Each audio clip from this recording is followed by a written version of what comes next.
दोस्तों, आज की कहानी है। भैया भाभी जी, आप मुझे लेने आओगे तो मैं मायके आऊंगी।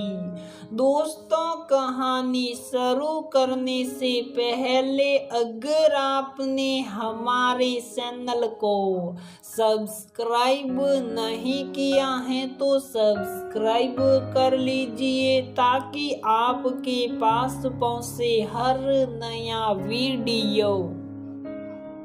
अब तो जब तक तुम मुझे बुलाने नहीं आओगे हम वापस नहीं आएंगे, और हाँ, बच्चों को भी नहीं ले जाऊंगी।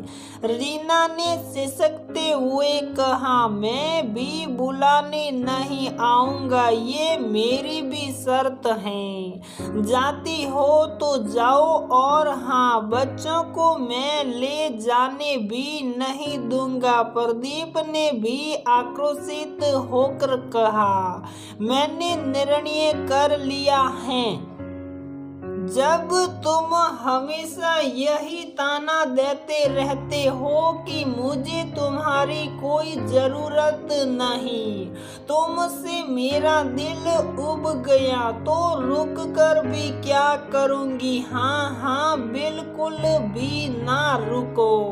रोक भी कौन रहा है तुमको? ये क्या तमाशा लगा रखा है रीना तुमने? सासू माँ ने भी रीना को फटकारा।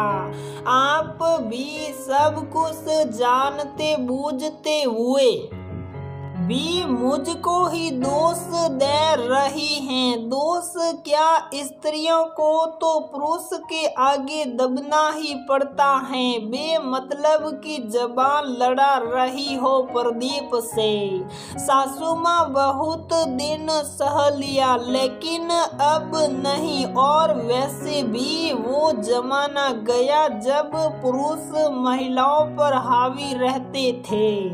आज की स्त्रियां जागरूक हैं, लड़ना भिड़ना नहीं चाहती, लेकिन अपने स्वाभिमान से समझौता बिल्कुल भी नहीं करूंगी। मेरा भाई मुझे बुलाने आ रहा है, मैंने उसको फोन कर दिया है, देखेंगे कितने दिन रखेंगे मायके वाले। सासू माँ दाव पर दाव फेंक रही थी, क्योंकि रीना अगर मायके चली गई तो घर के कामों और बच्चों की जिम्मेदारी सासू माँ के कंधों पर आ जाएगी। मेरी बहन कोई भार नहीं है सासी जी हमारे ऊपर। वैसे तो मैं खुद ही रीना को समझा रहा था, लेकिन जहां स्वाभिमान की बात है तो मैं सदैव उसके साथ रहूंगा। सुरेश,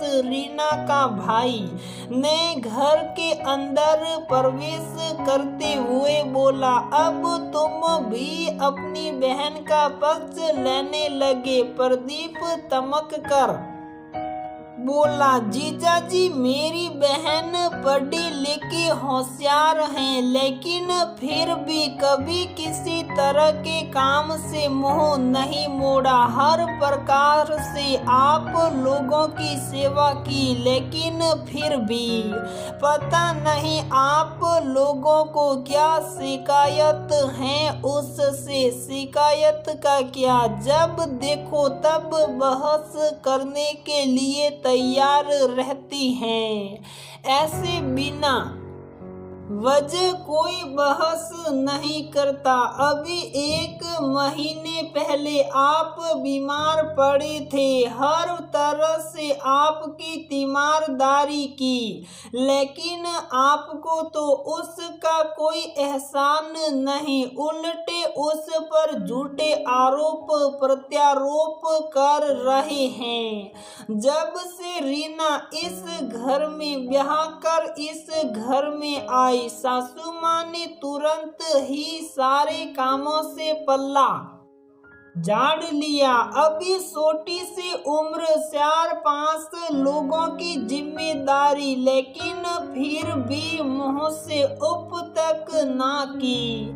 जब कोई काम होता तब तो सास ससुर बड़ा लाड़ प्यार दर्शाते, वरना तो किसी बाहर वाले से कम नहीं।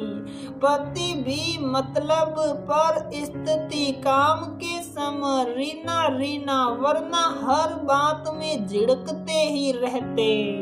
रीना अक्सर अपने भाग्य को दोष देकर रोया करती। ऊपर से जब ननद आ जाती तब तो रीना की कयामत ही आ जाती, जैसे तरह तरह के गरम गरम पकवानों की फरमाइश।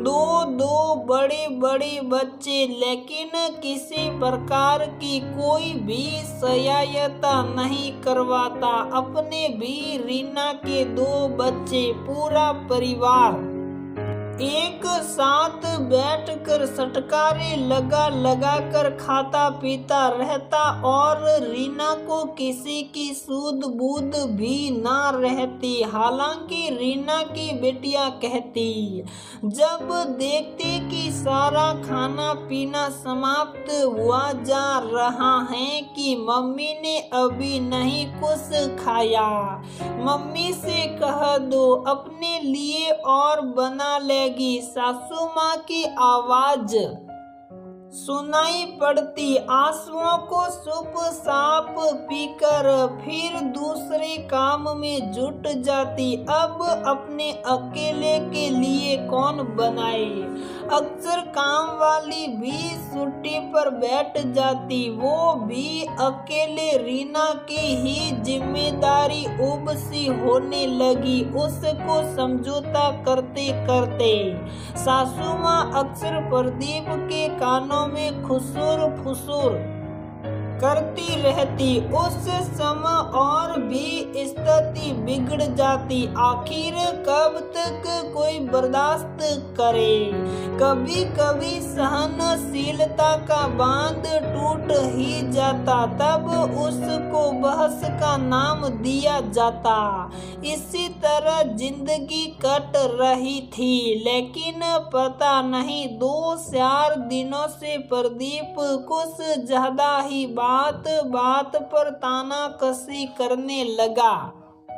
अपने ना चल रहे व्यापार की पूरी जल्लाहट रीना के ऊपर उतार देता, और अब तो सीमा से बाहर हो रहा था समझौता करना। और रीना अपने स्वाभिमान के लिए उठ खड़ी हुई, और आज रीना अपने स्वाभिमान को बचाने के लिए भाई के साथ चल दी। जैसे जा रही हो वैसे ही चली आना। प्रदीप ने आंखें तर्रेर कर गुड़कते हुए कहा, जिस दिन आपको मेरी जरूरत महसूस हो और मेरा सम्मान करना सीख लेना, उस दिन बुलाने आना, तब देखा जाएगा। और रीना भैया के साथ चल दी। आज भी उन लोगों का रिश्ता सिसकता हुआ सा ही है। किसी किसी परिस्थितियों में सांस लेना एक तक दुबर हो जाता है। रीना कि आखिर क्या गलती थी। सिर्फ स्वाभिमान ही तो बसा रही थी, लेकिन पुरुष किसी का स्वाभिमान छीनना जानता है, लेकिन किसी का बसाना नहीं। ना रीना स्वाभिमान से समझौता करना चाहती है, और ना ही प्रदीप अपने अभिमान को छोड़ना चाहता है। तो दोस्तों, हमारी ये कहानी यहीं पर समाप्त होती है। अगर आपको हमारी ये कहानी पसंद आती है तो प्लीज वीडियो को लाइक करें, शेयर करें और हमारे चैनल को सब्सक्राइब जरूर करें।